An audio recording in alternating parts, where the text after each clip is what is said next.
Shanti, welcome to Interview the Raj Yogi. You can see we are at another site with a very interesting setup. So we're looking on 5,000 directions, trying to see where we're looking at the right place. So our topic today is part 2 of spiritual integrity and inner clarity. So we'll start with a little reflection.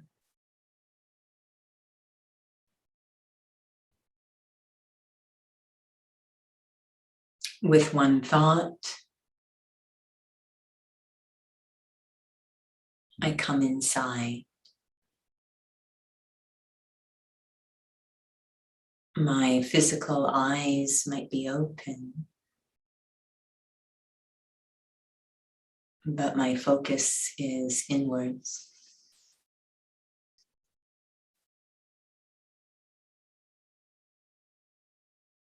Checking in on my thoughts and feelings.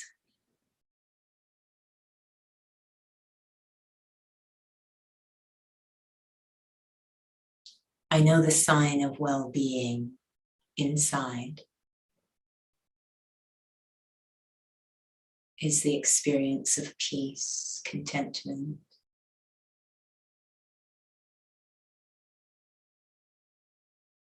So if there is not the feeling of peace, inner contentment, am I able to see why?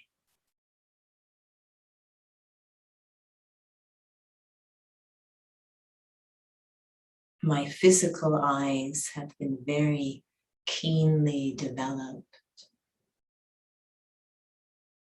to look at the smallest detail of the outer world.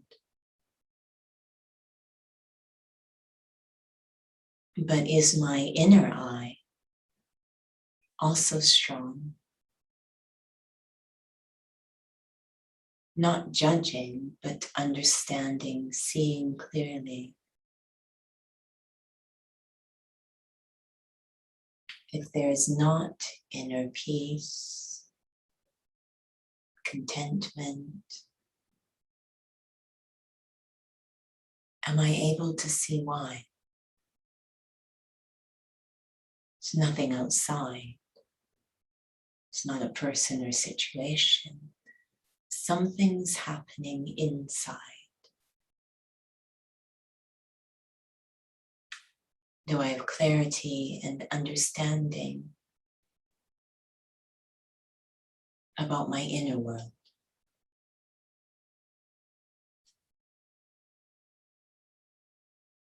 Om Shanti.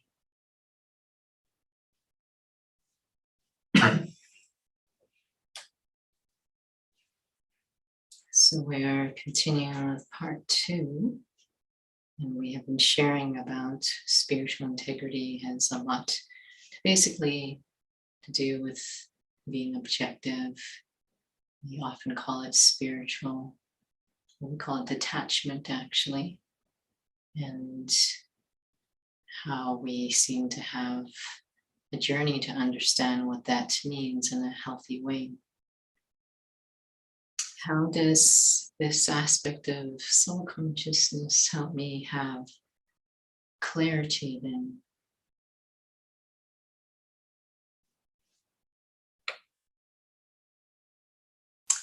You know, it's sort of like with a camera. There's the lens, and then there's a lot of filters and other colors and screens and things I can put in front to create different effects. And that can very much distort what I'm seeing. And so soul consciousness, in a way, frees me from all those different biases and filters I've developed inside, puts me into a clean space so that I'm able to see a little bit more clearly without all that distortion, what's going on. So it really requires one to be able to really develop that capacity. Mm-hmm. even one of the terms that we use for the experience of being soul conscious is detached observer. And I've heard that term used actually in other capacities whenever one wants to have objectivity about something. They need to be this detached observer. So having objectivity, being really able to see clearly without all those filters.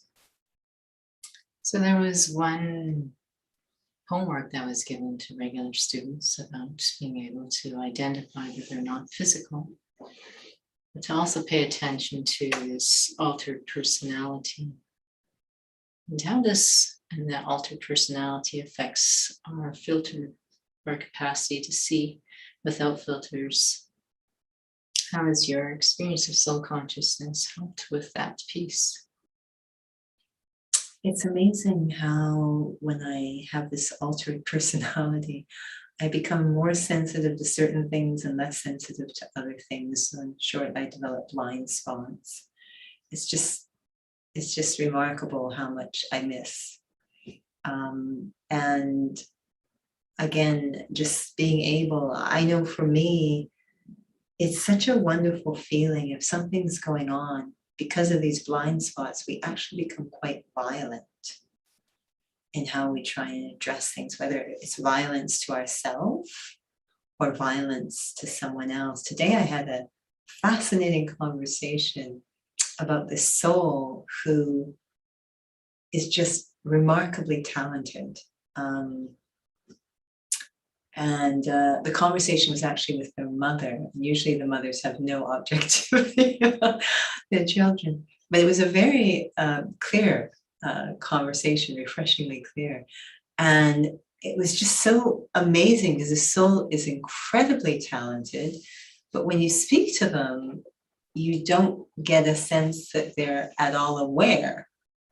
It's quite the opposite, that they seem actually to have a very diminished sense of their talent. And I just found that fascinating. So when we have this acquired personality, it's really the analogy we use was a fun house, those fun house mirrors, this remarkable distortion. And then we come to really strange conclusions based on faulty evidence that we've collected inside. So this acquired personality actually is distorting things. Either we think we're great or we don't think we're great at all. Is basically what it does. And that completely skews our thinking, makes our thinking go in very, very strange directions. And as a result, we can be very violent with ourselves or with other people in our head. Makes me think about this aspect of being able to see.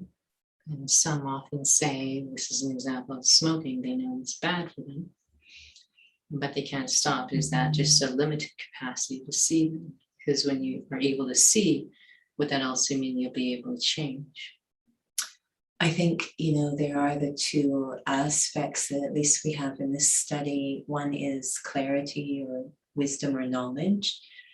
But that will be very frustrating on its own. We're also going to need power. So there's inner clarity and there's inner power. So I can see that, okay, this is something that I'm doing that's creating a mess, but if I may not have the power to do anything about it at this time. So I also want to have some mechanism of accumulating power as well. So is inner clarity the same as the capacity to understand?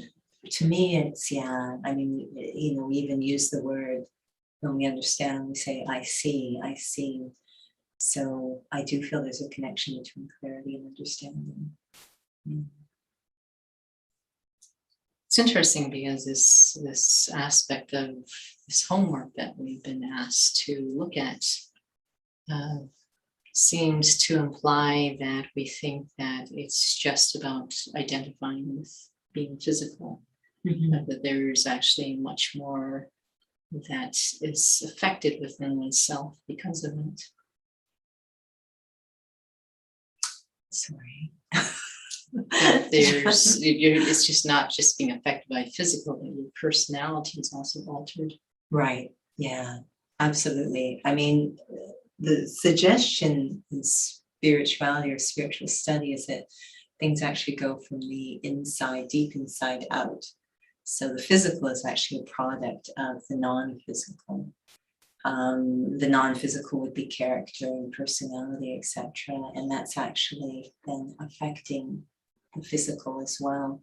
And this has been really on my mind a lot last couple of days, because the COP26 talks are forums going on. May have to And clarify what that means. so for these are yourself. these climate crisis forums that are being held. I think it's Italy this year, but the UN hosts these huge forums where all of the main players on the planet come together and look at the climate crisis, the environmental crisis, if you will. And a lot of it has to do, it's incredible, the approach that's being taken to it, a lot to do with policies and contracts and agreements about reducing emissions, etc. We all know all of these things. There's a huge legal entity that has to be developed to be able to hold people to these contracts and agreements. And I was remembering a lot the last few days when we had he is considered the energy consultant to the Brahma Kumaris. His name is Golo. He's also a longtime student of the Brahma Kumaris of spirituality. And he came and did a talk, and that talk stayed with me. It was in 3 parts. The first part looked at the problem. So it's dire, we're gonna die, the planet's going down. It looks at the crisis, if you will, in detail. And the second part is extremely hopeful. It says, oh yeah, there's a solution. There's very easy to fix it. There's tons of zero emission solutions out there. This is not a problem. And then you come to the third part of the talk, which is what is required, the behavioral change that we would have to make to implement the solution. And that's when we go back into a bit of an anxious state, because this isn't a policy problem, it's a behavioral problem. This idea that our nature, that again, because of this character that we've developed, there's this incredible abuse going on almost of the physical.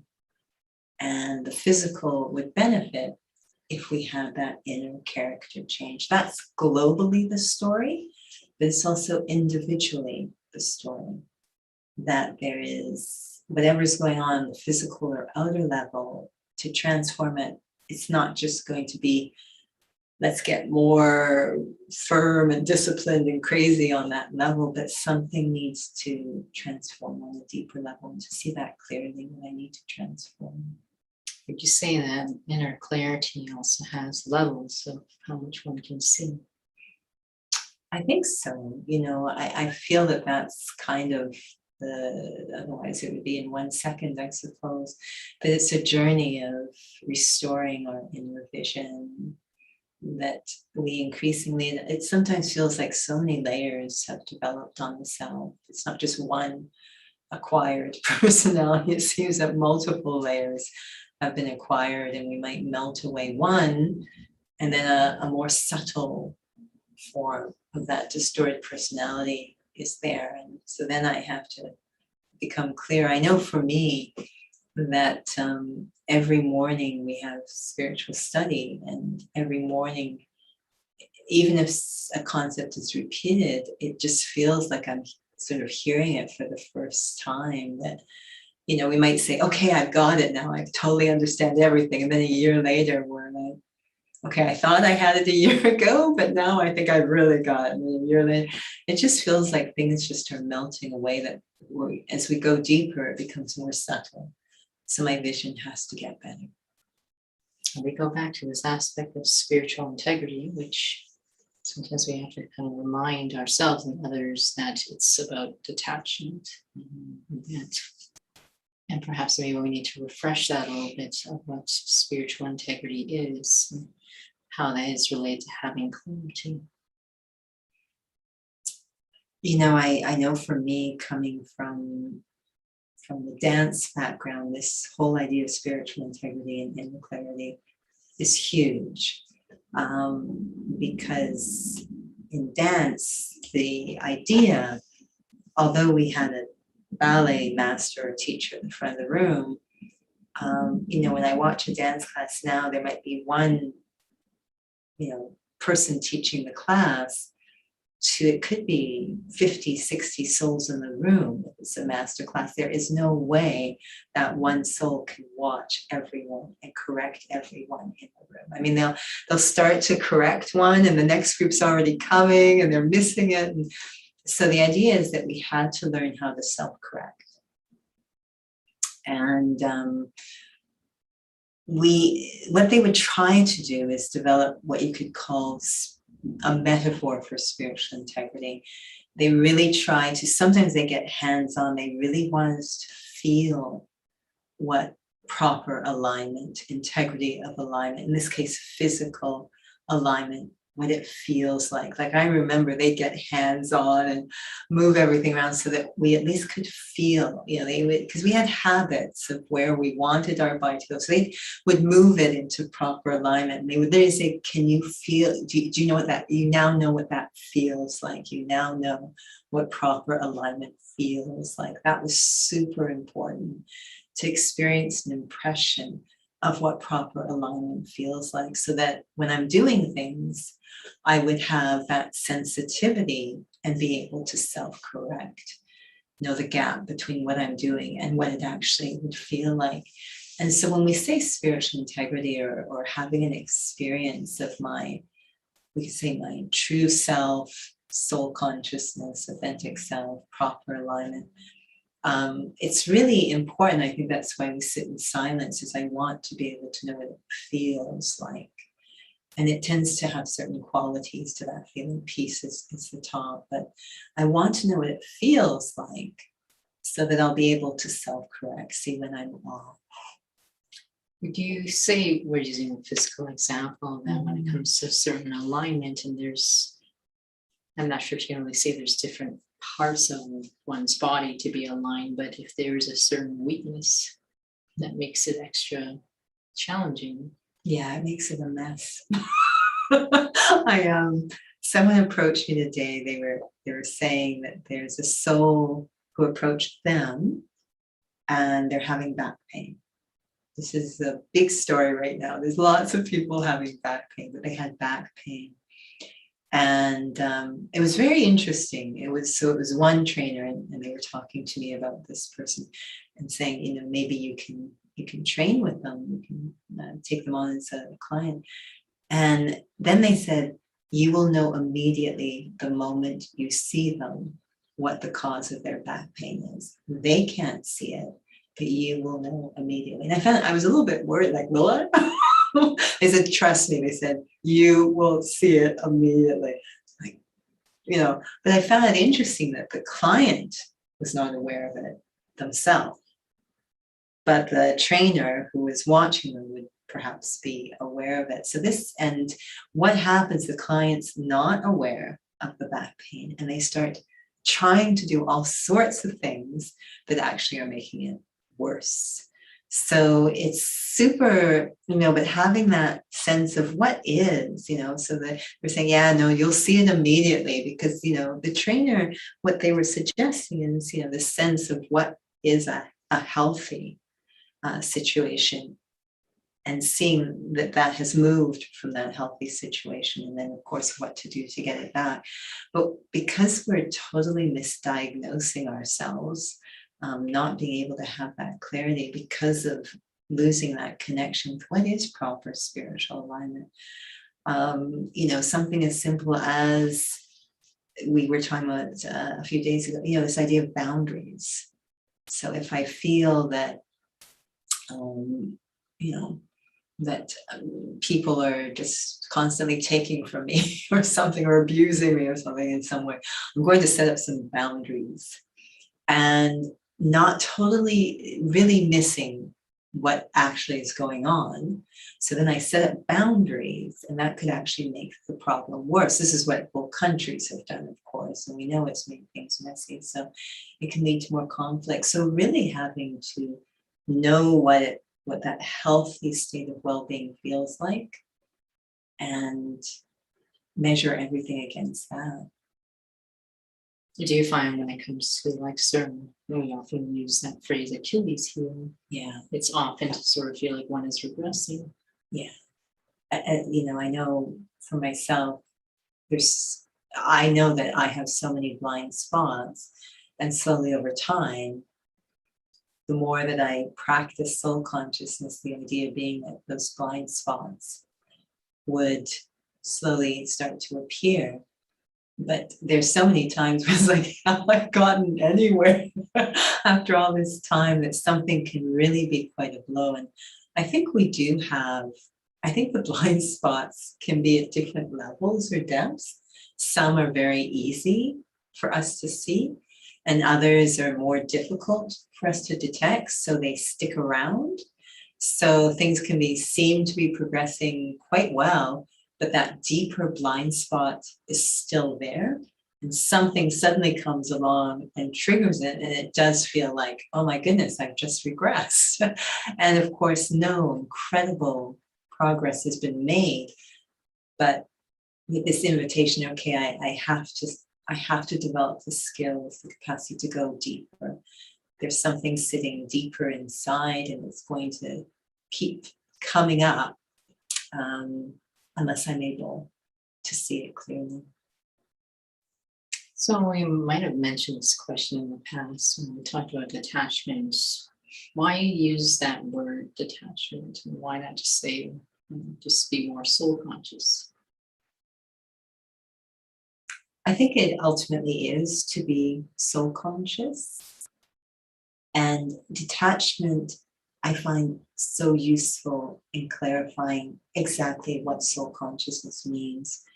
Because the way that we introduce soul consciousness is we say that you are a soul, you're not the body, you're this tiny point of light. A bit like this image represents behind us, your tiny point of light, eternal, spiritual light energy. So we're giving all of these features of the soul. And I can kind of just fixate. I can sort of imagine a point of light in the center of the forehead, and then we start to say the qualities of the soul. But actually, all of that is designed to get me to be able to let go of what is actually causing me sorrow. That is soul consciousness. So, it's a bit like this aim and objective. We're given a method to be able to reach a certain experience. Imagining I'm a point of light isn't actually the end of the road, the experience I want to reach. What I want to reach is that state of freedom from illusions, which is what detachment is, that liberation. That's what I want to reach. So this is, this whole indirect, if you will, approach, but we have the classic example, the wax on, wax off. You're given this exercise to do, which is meant to develop something that's very difficult to understand or get to directly. So I need to understand I am this type of being, I am a soul, a spiritual being, and what state that's going to lead me to is incredible peace and liberation. Would you say clarity is also a capacity to be able to see something differently that is probably seen in a distorted way, such as detachment, like through time? One has perhaps maybe an unhealthy experience of what that means, or an unhealthy experience of what discipline means. There's so many of them. I think they're just probably loaded words. Yeah. But the experience of being myself as a soul, that it's not like you're trying to change words. It's not really about the words. It's about really having a healthy relationship with different aspects of myself. Mm-hmm. one way I really think about it is sort of seeing what's always been there, but I was completely blind to. So, because otherwise I just feel that it can get very harsh inside of there. um, so what we're saying when we're saying that you're a soul is that you're this innately, intrinsically good being, if you will. And eternal, you are immortal. Now that's whether or not I am experiencing that, whether or not I even know that, it doesn't change the fact that that's what's going on, and that's the case. So I want to be able to see right to the seed of what's always been there. Seeing that seed is going to clear the way for me to see everything else. Again, the example of a tree, if I can see the seed, I'm able to see the whole thing much more clearly, all the other aspects and dynamics. It's always been there. I'm trying to touch or uncover something that's always been there. And I feel that sometimes we just go at trying to see bits of the tree, and it can get pretty harsh. It's not actually going to give us full clarity if we just get bits of the tree. So really trying to get to the seed that's always there, it's underground. And then I'm able to look at the whole tree about my own inner dynamics, what's happened to me, if you will, how I'm operating with more clarity if I can get to the seed. Do you say that clarity is the same as honesty, or in terms of, because sometimes it is shared in the study, to have an honest heart, and some feel like I'm trying to be honest. And how can I be any more honest? Can one actually become more honest with themselves as they go on this journey? Yeah, I do think that if we're saying that there is a connection, this is for myself, I mean, others might feel differently, but there is a connection between clarity and honesty. And just as we're talking about increasing the level of clarity as we move along, and that would also mean increasing the level of honesty. Honesty is so connected to truth. And so if I don't have any connection to truth, then it's going to, it's the best form of honesty I can have at that moment, but it's amidst so many illusions. So the more that, again, that I can connect to that seed of truth, yes, the more clear and also the more honest. And I think a sign of it isn't just that I see everything as it is, but it's actually quite non-violent. I think that's super important. That's quite interesting, to not just see things, you can see things on the surface level. Yeah. I know for me, if I was to use the metaphor again of the physical, like there is a lot going on in this body, and anatomically the words used are superficial and deep. And it's always very interesting as one gets more and more experience or knowledge about the body. It's amazing. They can watch something, it looks, others are watching on the surface and coming to conclusions.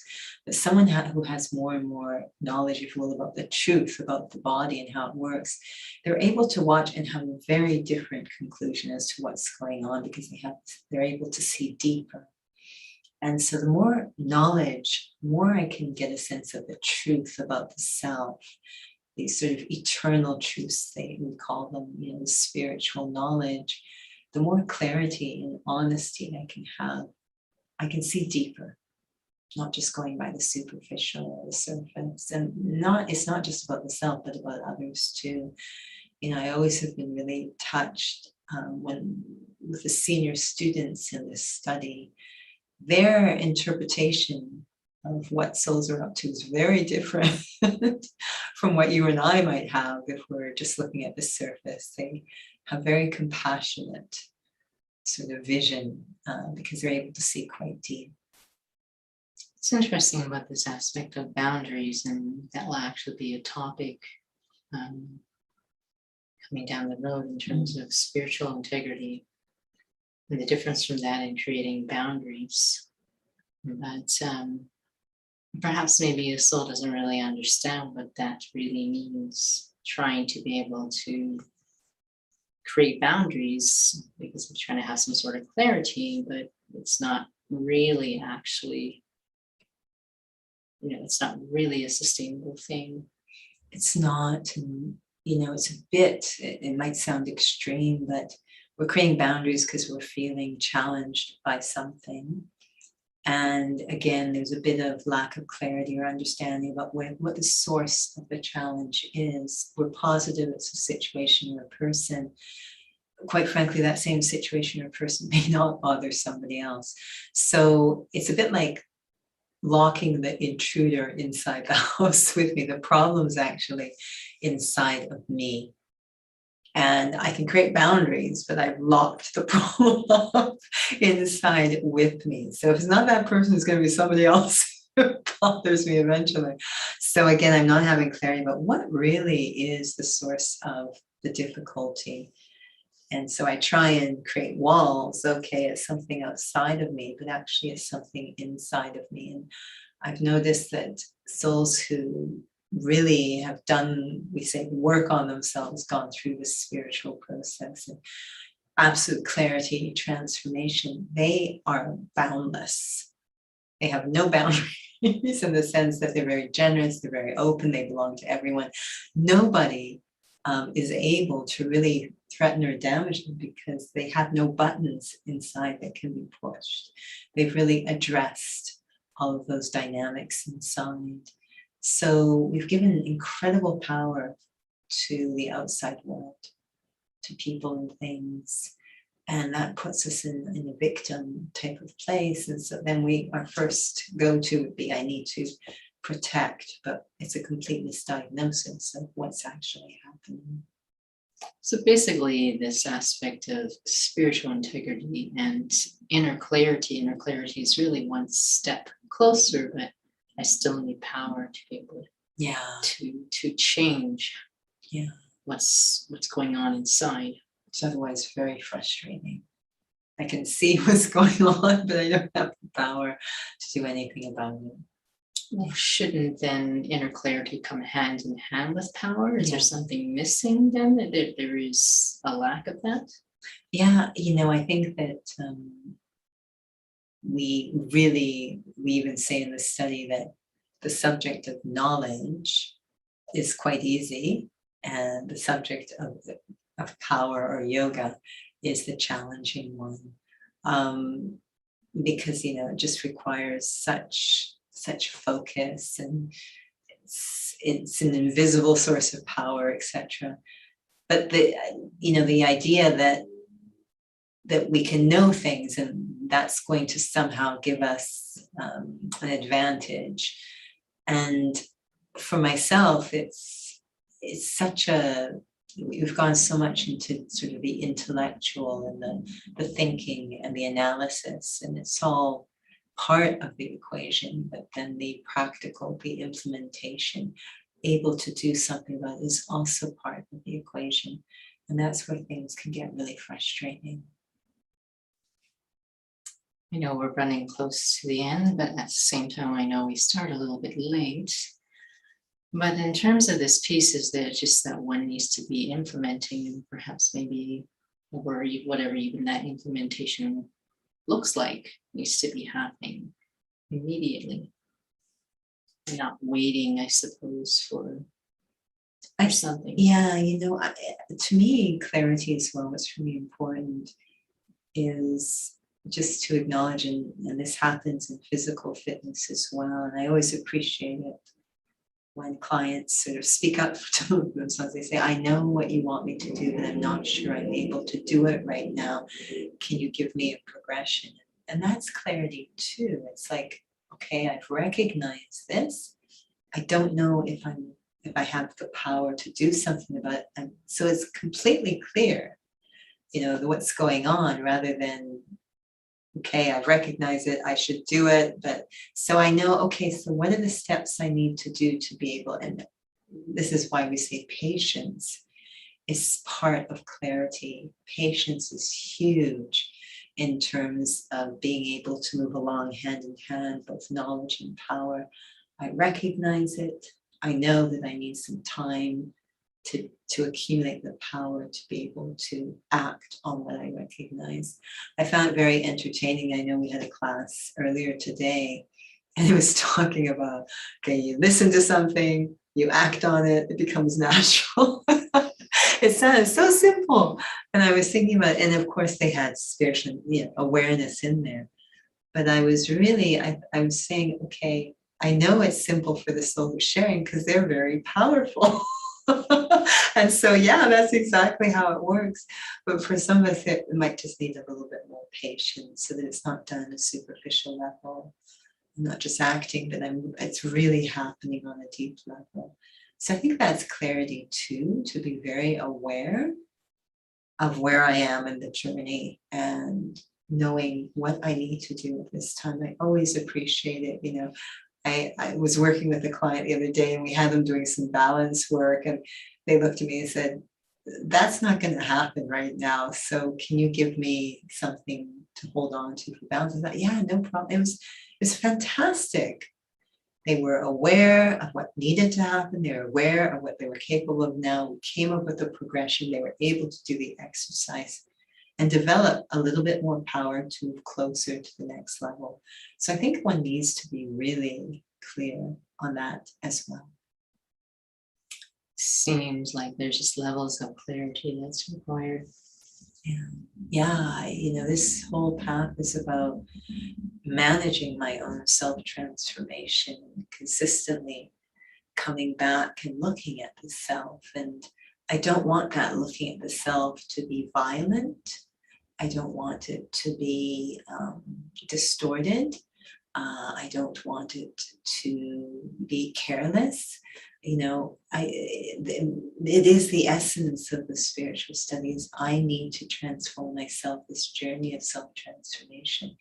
It's going to require so much clarity to be able to see where I am at and what I need to do at this moment. I am not sure exactly what the topic is specifically to spiritual integrity, so I suppose it'll be a surprise for all of us. So perhaps maybe we'll have a little reflection.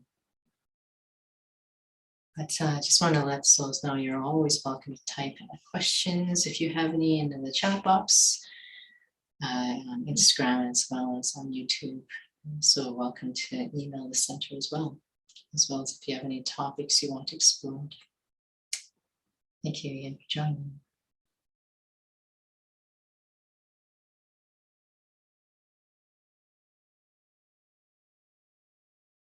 As I go through the day,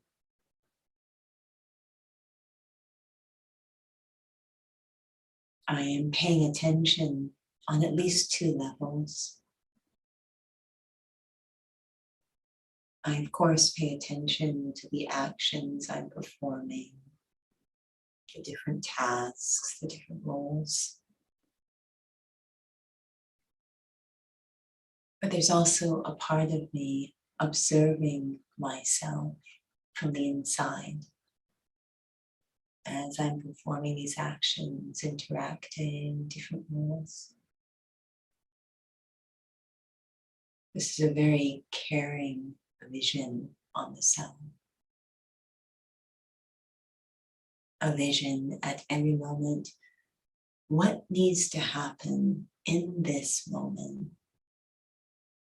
to move myself forward?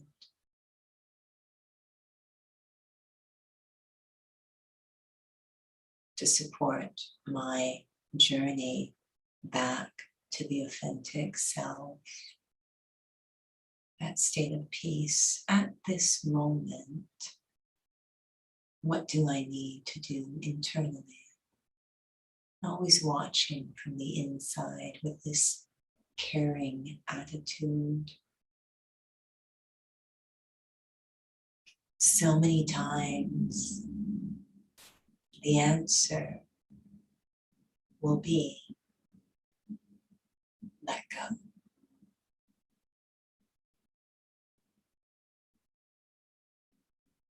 How do I let go? If there is anxiety or frustration or impatience or just a lack of attention, something pulling me away from my true self. clarity to see so often. The answer is just to let go. Stop trying so hard at the wrong things. As I move along, I become more experienced about what's happening inside. What I tend to hold too tight onto, and how it's creating obstacles in my own journey forward, back to the true self. Om Shanti.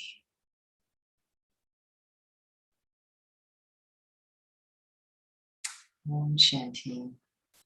Guess I can't ask Judy to tell us what's happening next week, or what's coming up this week. That's our usual experience that happens on Thursdays at 6:45. Also on Sundays at 6:30 for the full hour. We also have Soul Cafe as well. That is on Saturdays at 2 to 3. We have a English Raj Yoga workshop that's happening the last Sunday of the month, and the topic is still to be announced. And so that is Sunday, November 28th, I believe, at 5 o'clock to 6:15. Of course, for those who do join, they're welcome to stay. Actually join on this very channel to experiment with what they learn in the workshop that's at 6:30 to 7:30. So once again, thank you for joining us. And you're always welcome to email us if you have topics that you would like us to explore. Om Shanti.